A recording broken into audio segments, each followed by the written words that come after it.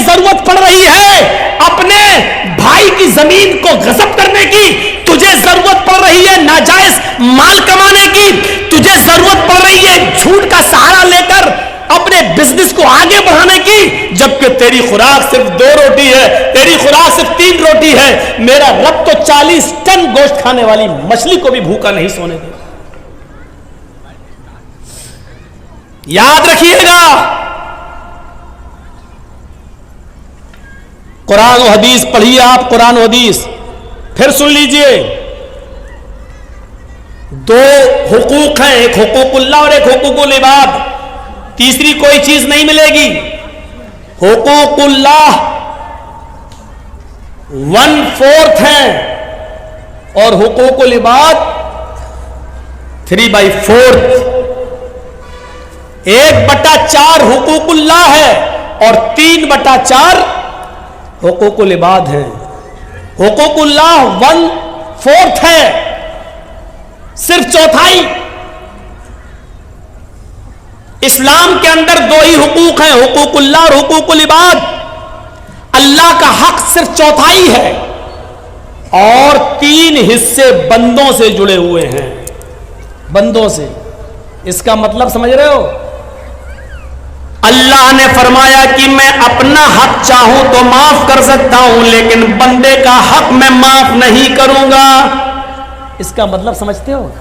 اس کا مطلب یہ ہے نماز بہت ضروری ہے، لیکن اگر چھوٹ گئی یا جان بوجھ کر اگر آپ نے چھوڑ دی، اللہ اگر چاہے تو معاف کر سکتا ہے۔ یہ اللہ کی مرضی پر ڈیپینڈ ہے، وہ چاہے تو معاف کر سکتا ہے۔ بہت ضروری ہے نماز، لیکن اگر آپ نے چھوڑ دی، جان بوجھ کر ہی ترک کر دی، اللہ چاہے تو معاف کر سکتا ہے۔ یہ اللہ کی مرضی پر ڈیپینڈ کرتا ہے۔ لیکن اگر آپ نے اپنے کسی مسلمان بھائی کی یا کسی غیر مسلم ہی کی، ہندو ہی کی یا عیسائی کی یا کرسچن کی یا یہودی کی، اگر ایک بالشت اتنی ایک بالشت زمین پر اگر قبضہ کر لیا ہے اور اس کو اپنی زمین میں شامل کر لیا ہے، ایک بالشت زمین پر قبضہ کر کے اپنے مکان میں شامل کر لیا ہے، تو اللہ قیامت کے دن اس کو معاف نہیں کرے گا۔ سمجھ رہے ہیں؟ نماز ایک بار معاف کر دے گا، یہ میرا حق ہے، میں چاہوں تو معاف کر سکتا ہوں، چاہوں تو نہ کروں۔ لیکن اگر کسی کا حق مارا ہے، ایک بالشت نہیں 1 انچ بھی اگر آپ نے کسی کی زمین پر ناجائز قبضہ کیا ہے تو اللہ اس کو معاف نہیں کرے گا۔ نماز آپ نے چھوڑی تو اللہ معاف کر سکتا ہے، لیکن اگر آپ نے کسی کو ماں کی گالی دی، بہن کی گالی دی، یہ کبیرہ گناہ ہے، اس کو اللہ معاف نہیں کرے گا قیامت کے دن، جب تک کہ دنیا میں آپ کو آپ کے بھائی نے معاف نہ کیا ہو۔ تو جاؤ بیٹا جاؤ، ٹھیک ہے۔ یہ ہے سمجھانے کا اثر، سامنے ہی بیٹھ کر اور پہلی صف میں۔ اس کو کہتے ہیں چوری اور اوپر سے سینہ زوری۔ تم جیسے 360 مولوی روزانہ آئے، ہم ان کی نہیں مانے، تمہاری کیا مانیں گے؟ تم تو کل کے لونڈے ہو مولانا۔ یہ ہے ہمارا حال۔ سسٹم دیکھیے آپ، سسٹم۔ تو سن رہے ہیں، اس کو اللہ معاف نہیں کرے گا۔ اس لیے حقوق العباد کا خیال رکھیے۔ ظلم اللہ کبھی معاف نہیں کرتا اگر آپ نے کسی پر کیا، جب تک کہ وہ معاف نہ کرے۔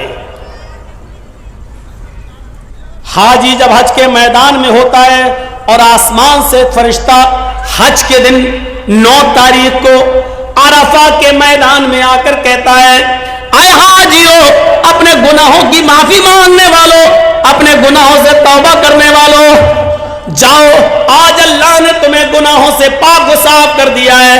آج تم گناہوں سے ایسے ہی پاک ہو جیسے دھوبی کی بھٹی میں کپڑے کا میل کچیل صاف ہو جاتا ہے، جیسے کوئی بچہ اپنی ماں کے پیٹ سے پیدا ہونے کے بعد گناہوں سے پاک و صاف ہوتا ہے، جیسے وہ گناہوں سے بالکل پاک و صاف ہوتا ہے، ایسی اللہ نے تمہارے سارے گناہوں کو مٹا دیا، سارے گناہوں کو سے تمہیں پاک کر دیا۔ اے حاجیو، اپنے ملک میں جانے کے بعد